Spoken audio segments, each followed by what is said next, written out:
Hey you guys, it's Crystal from the Abundantly Blessed Homestead, where we use the wisdom of our ancestors to make amazing, nourishing meals and grow amazing food. Today is the prep video for our cooking class that takes place every Tuesday night at 5:15 p.m. Central Time, where we cook a meal together live.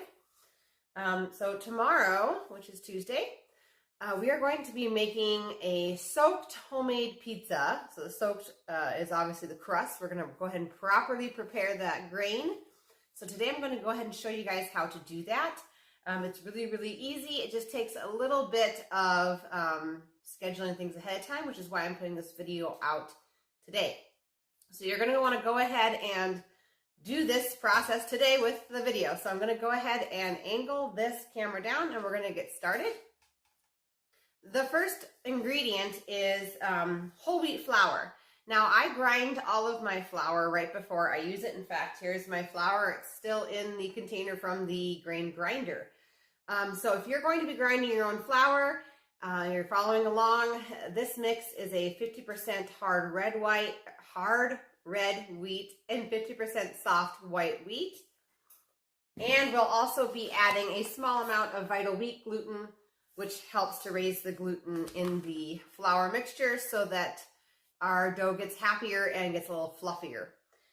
If you are not grinding your own grain, that is not a big deal. You're going to go ahead and go to the store, buy some organic flour. You can use organic bread flour, organic whole wheat flour. All those are really good options, and you will not need the Vital Wheat gluten, okay?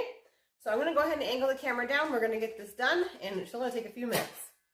Okay, so the first ingredient is that flour. You're going to need 5 to 6 cups of your choice of flour. I'm going to start out with 5 cups because you never quite know exactly how much you're going to need until you get your liquid in there. Basically, all we're doing is we are just going to take the flour and some other ingredients and we're going to add an acidic medium, just like we do with rice, just like we do with beans. And then we are going to let it sit for 12 to 24 hours, okay? So this is 5 cups of whole wheat flour. We're going to go ahead and add 3 cups of water. Okay, so this is filtered water.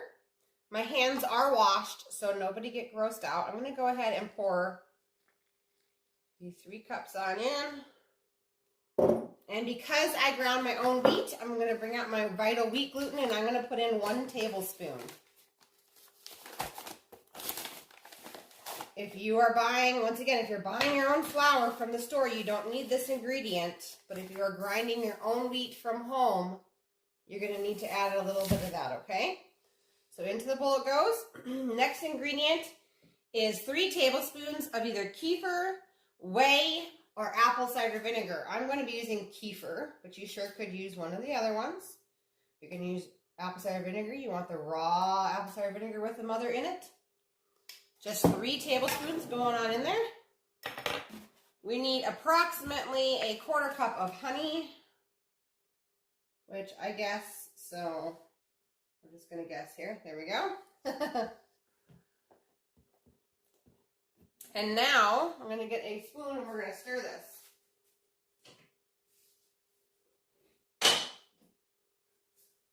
Okay.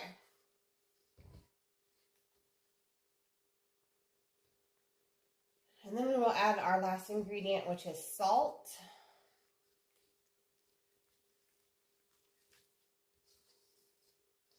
So you may ask, why are we doing this? We are doing this because all seeds of the earth, rice, beans, lentils, wheat, you fill in the blank, anything that's a seed of the earth has a coating on the outside called phytic acid. The phytic acid is what feeds that sprout as it's sprouting.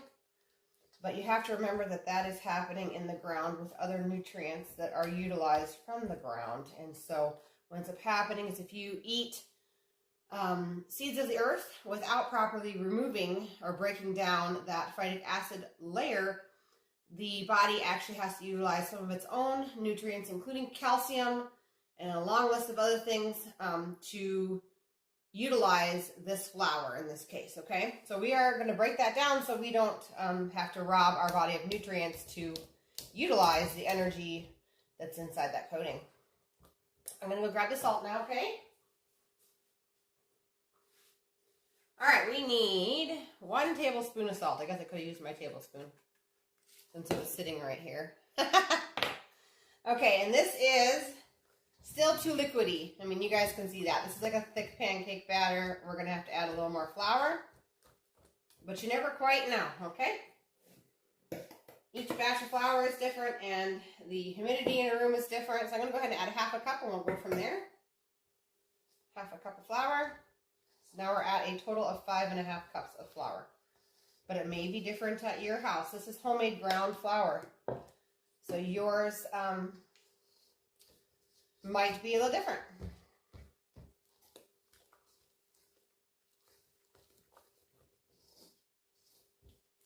Okay, so in my case, I'm going to go ahead and add the rest of my cup. So in my case, homegrown flour, 6 cups of flour.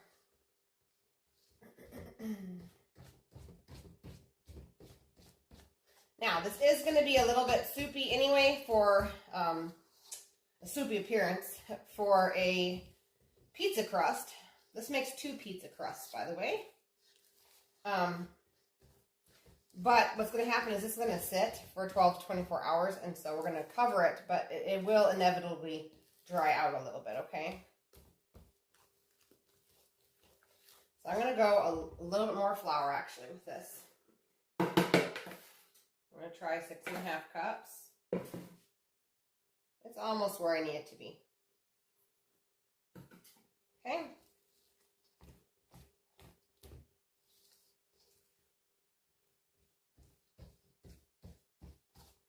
And then, like I said, this is going to sit covered. I'm probably going to move it into either another pot or pan that has a lid. You could also use plastic wrap or something. But this is about where you want it. Where you can kind of roll it into a ball with your spoon, but definitely still liquid.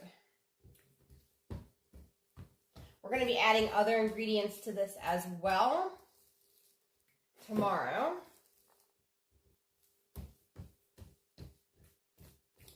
I'm going to go ahead and add, I think, a little bit more flour. So now I guess I'm up to 7 cups over here. Yours might vary. You could also reduce the water if you don't want to have this much, but this is going to make two big pizzas. So 7 cups of flour this time. Last time I think I used apple cider vinegar and it used less flour. So that will also be another determining factor as to how much. This is perfect right here, this consistency. Because I almost want to ditch my spoon and use my hands. Maybe I will. I know my hands are still going to get covered in goo. But that's what we're looking for, that type of consistency where you can kind of roll the ball with your hand, but not, I mean, obviously it's still sticking, okay? So we're going to go there. Okay. I got to go wash my hands. Kind of a mess.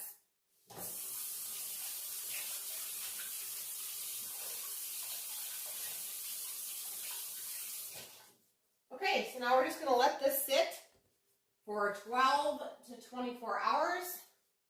Mine's going to be over 24 hours because I'm filming this into the morning. That's no big deal. It's just going to be extra fermented. I'm going to go ahead and cover this. Actually, I'm probably going to move this into a different bowl. But anyway, you could use cling wrap over the top and then put like a towel over the top of it.